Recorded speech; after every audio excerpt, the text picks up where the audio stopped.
In Part 22, you'll find that thoughts are spiritual seeds, which, when planted in the subconscious mind, have a tendency to sprout and grow. But unfortunately, the fruit is frequently not to our liking. The various forms of inflammation, paralysis, nervousness, and diseased conditions generally are the manifestation of fear, worry, care, anxiety, jealousy, hatred, and similar other thought. The life processes are carried on by two distinct methods. First, the taking up and making use of nutritive material which is necessary for constructing cells. Secondly, breaking down and excreting the waste material. All life is based upon these constructive and destructive activities, and as food and water and air are the only requisites necessary for the construction of cells, it would seem that the problem of prolonging life indefinitely would not be a very difficult one. Now, however strange it may seem, it's the second or destructive activity that is, with rare exception, the cause of all disease. The waste material accumulates and saturates the tissues, which causes auto-intoxication. This may be partial or general. In the first case, the disturbance will be local. In the second place, it will affect the whole system. The problem then before us is in the healing of disease is to increase the inflow and distribution of vital energy throughout the system, and this can only be done by eliminating thoughts of fear, worry, care, anxiety, jealousy, hatred, and every other destructive thought which tend to tear down and destroy the nerves and glands which control the excretion and elimination of poisonous and waste matter. Nourishing foods and strengthening tonics can't bestow life because these are but secondary manifestations to life. The primary manifestation of life and how you may get in touch with it is explained in the part which I have the privilege of enclosing herewith, Part 22. Knowledge is of priceless value because by applying knowledge we can make our future what we wish it to be. When we realize that our present character, our present environment, our present ability, our present physical condition are all the result of past methods of thinking, then we shall begin to have some conception of the value of knowledge.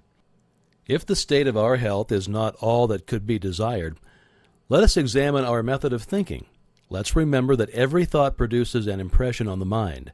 Every impression is a seed which will sink into the subconscious and form a tendency. The tendency will be to attract other similar thoughts, and before we know it, we shall have a crop which then must be harvested. If these thoughts contain disease germs, the harvest will be sickness, decay, weakness, and failure. The question is, what are we thinking? What are we creating? What is the harvest to be? If there is any physical condition which it makes necessary to change, the law governing visualization will be found effective. Make a mental image of physical perfection. Hold it in the mind until it is absorbed by the consciousness. Many have eliminated chronic ailments in a few weeks by this method, and thousands have overcome and destroyed all manner of ordinary physical disturbances also by this method in only a few days, sometimes in a few minutes. It is through the law of vibration that the mind exercises this control over the body. We know that every mental action is a vibration, and we know that all form is simply a mode of motion, a rate of vibration. Therefore, any given vibration immediately modifies every atom in the body. Every life cell is affected, and an entire chemical change is made in every group of life cells. Everything in the universe is what it is by virtue of its rate of vibration. Change the rate of vibration, and you change the nature, quality, and form. The vast panorama of nature, both visible and invisible, is being constantly changed by simply changing the rate of vibration. And as thought is a vibration, we can also exercise this power. We can change the vibration and thus produce any condition which we desire to manifest in our bodies. We're all using this power every minute. The trouble is, most of us are using it unconsciously and thus producing undesirable results. The problem is to use it intelligently and produce only desirable results. Now, this should not be difficult because we all have had sufficient experience to know what produces pleasant vibration in the body, and we also know the causes which produce the unpleasant and disagreeable sensations.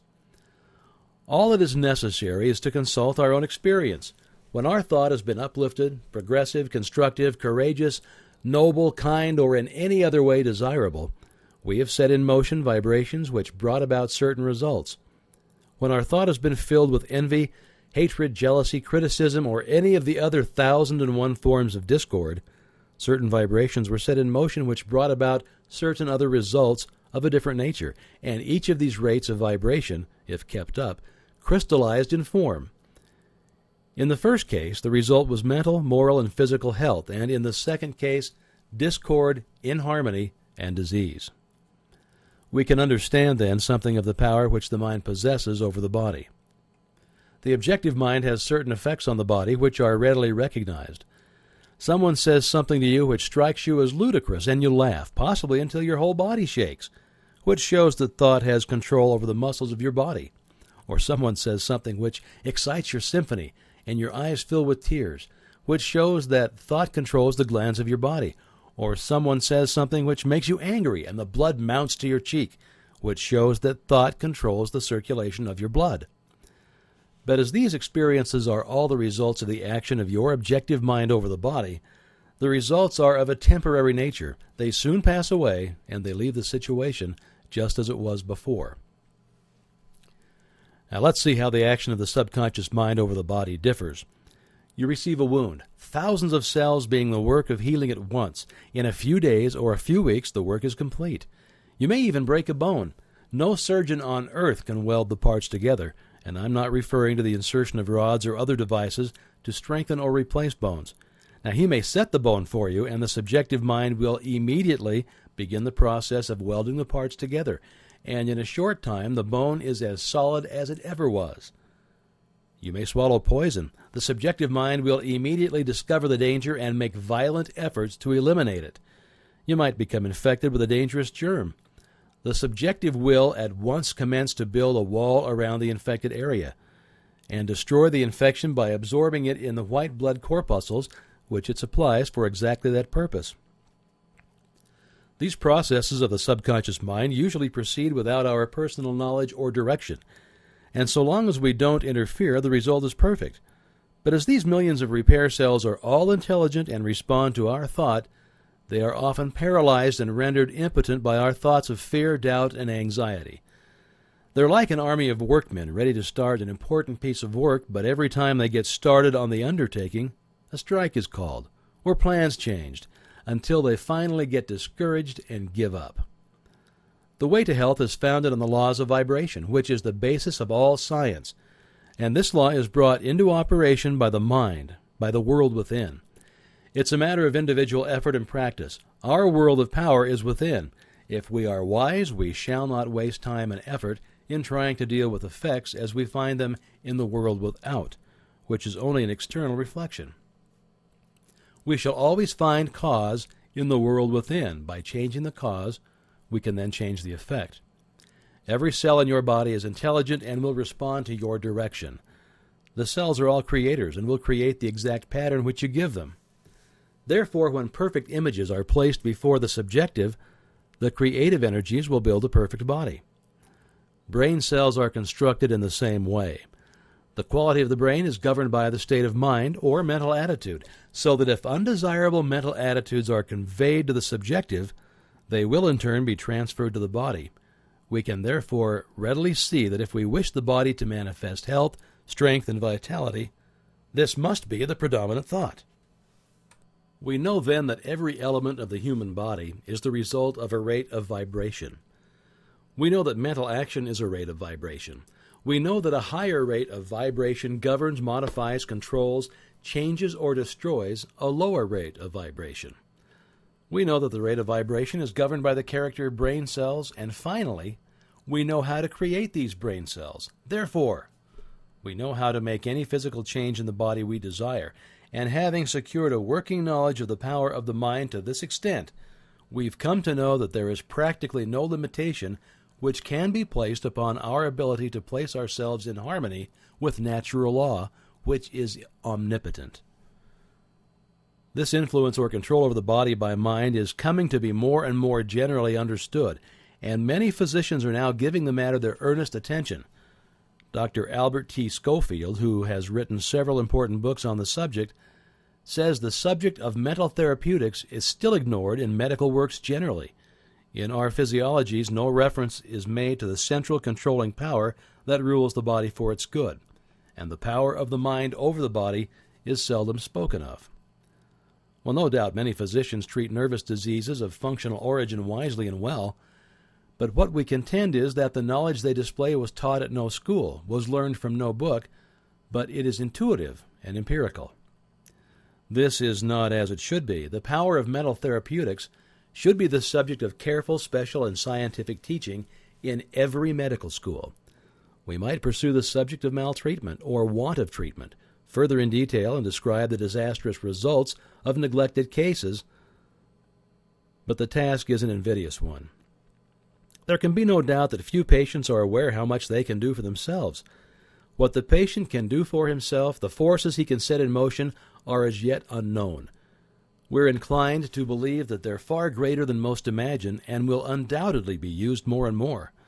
Mental therapeutics may be directed by the patient himself to calming the mind in excitement by arousing feelings of joy, hope, faith, and love, by suggesting motives for exertion, by regular mental work, by diverting the thoughts from the malady. So for your exercise this week, concentrate on Tennyson's beautiful lines. Speak to him, thou, for he hears, and spirit with spirit can meet. Closer is he than breathing, and nearer than hands and feet. Then try to realize that when you do speak to him, you are in touch with omnipotence. This realization and recognition of the omnipresent power will quickly destroy any and every form of sickness or suffering and will substitute harmony and perfection. Then remember, there are those who seem to think that sickness and suffering are sent by God. If so, every physician, every surgeon, and every Red Cross nurse is defying the will of God, and hospitals and sanitariums are places of rebellion instead of houses of mercy. Now, of course, this quickly reasons itself into an absurdity, but there are many who still cherish that strange idea. Then let the thought rest on the fact that until recently, theology has been trying to teach an impossible creator, one who created beings capable of sinning, and then allowed them to be eternally punished for such sins. Of course, the necessary outcome of such extraordinary ignorance was to create fear instead of love, and so, after 2,000 years of this kind of propaganda, theology is now busily engaged in apologizing for Christianity. You'll then more readily appreciate the ideal man, the man made in the image and likeness of God, and you will more readily appreciate the all-originating mind that forms, upholds, sustains, originates, and creates all that there is. All are but parts of one stupendous whole, whose body nature is, and God the soul. Opportunity follows perception. Action follows inspiration. Growth follows knowledge. Eminence flows progress. Always the spiritual first, and then the transformation into the infinite and the illimitable possibilities of achievement.